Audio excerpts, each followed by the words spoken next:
Thank you very much, Lasker. Here, look, there is an appropriateness in the fact that you, as a cousin of the legendary Father Des Wilson, are chairing this particular debate. That's not without its own appropriateness. I want to welcome you, Minister, and congratulate you on your current very crucial Ministry for European Affairs. I want to welcome the Sinn Féin motion and agree with its sentiments and congratulate you on putting it on the programme. I do want to say that at this juncture I might appeal to the British government from this chamber, and I think it's something we should all echo, and maybe the Minister would reference it at the end, to the British government to change tack on the ill-fated legacy bill and to look at a much more considered, conciliatory, consultative approach to any amnesties that might arise. I think that's required.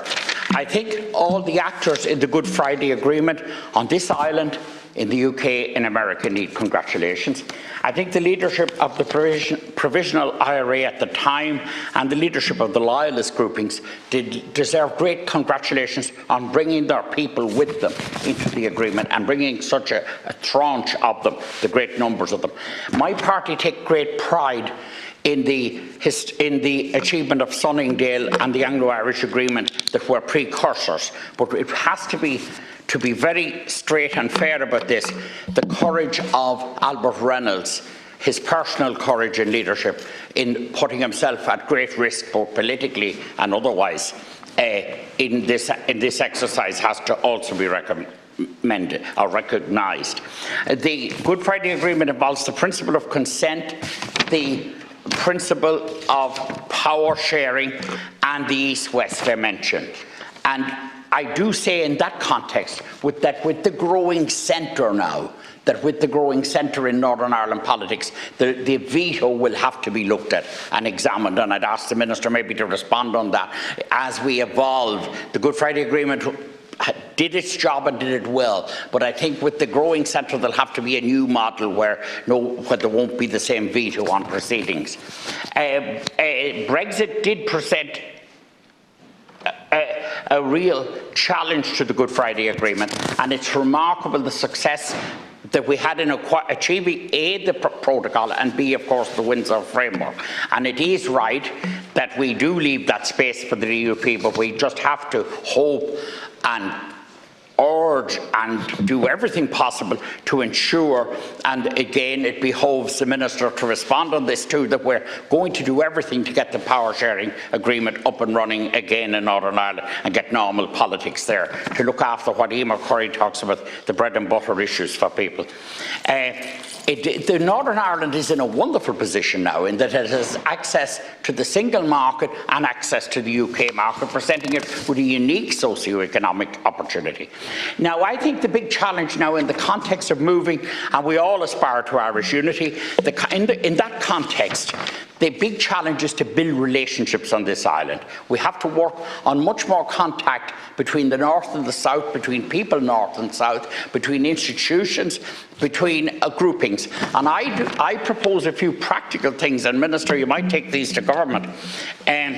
One of them is that all grants, like sports capital grants, community grants down here, urban renewal grants, have a point system within them, that there's a bonus points in the applications that show a link to Northern Ireland, that show if it's a sports club that they're visiting Northern Ireland, that they're having Northern Ireland clubs down here, if it's a town that they're twin, that they're whatever, so that there's an inbuilt discrimination, positive discrimination to groupings, to clubs, to societies that want to build that unity on the island. I think that's something tangible that could be done in the morning. I obviously think that the special unit in the Taoiseach's department, grant aiding constructive north-south initiatives, is important too. And I do think the point made by Senator Francis Black is correct, that as a country, as a society, we have to build towards unity by consent. But it's about building personal relationships, it's about building trust. It's painstaking, it's slow, but it has to be at that level of the person on the street. I often say this privately to Niall O'Donnell in conversations we have around certain events, that it's bizarre the way so many people, even in the region I come from, look to Dublin. But look to Dublin. I hope you take my advice. But that they look to Dublin. And they're so Dublin-centric, and how seldom people in that part of Ireland would visit Belfast, say.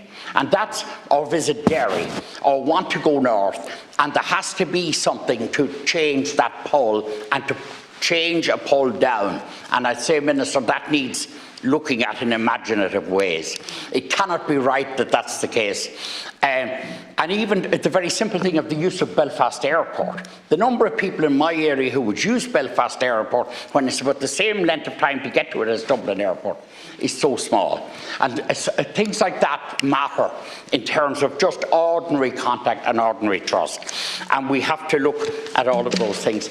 I think I'll leave it at that. I think it's important that we reaffirm our faith in the Good Friday Agreement, and that we hope that the Windsor Agreement is taken on board by all parties, and that we return to normal government, and that we can build up relationships on this island that will ultimately lead to the union of hearts and minds across the Senator Paul Gavin. Thank you.